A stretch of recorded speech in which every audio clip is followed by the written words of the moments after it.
હવે જોઈએ સમાચાર વિગતવાર। ગડખોલ અયપ્પા ટેમ્પલ પાસે ઉકાઈ નહેરનું પાણી આવતા જ કચરાને લઈ સ્ટાઇફન જામ થઈ જવા પામ્યું હતું।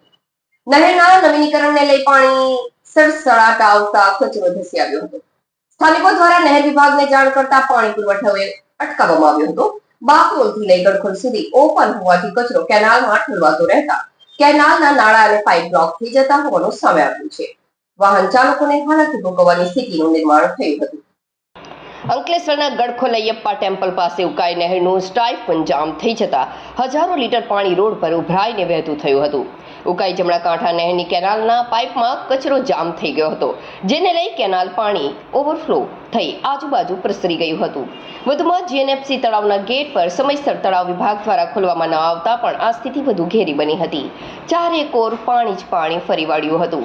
અત્રે ઉલ્લેખનીય છે કે ઉકાઈ જમણા કાંઠા કેનાલ છેલ્લા 35 દિવસથી સમારકામ અર્થે બંધ રાખવામાં આવ્યું છે। ગતરોજ કેનાલમાં પાણી છોડવામાં આવ્યું હતું, જે 42 કલાક બાદ અંકલેશ્વરની કેનાલમાં આવતા વિવિધ કેનાલના વિતરણ કરવામાં આવ્યું હતું।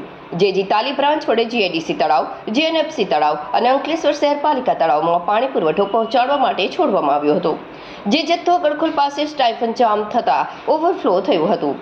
કેનાલનું પાણી અયપ્પા મંદિર નજીક રોડની બાજુમાં ફરી વળ્યું હતું। માર્ગો પર પાણી ભરાઈ જવાને કારણે વાહન ચાલકોને અવરજવરમાં ભારે મુશ્કેલી પડી હતી।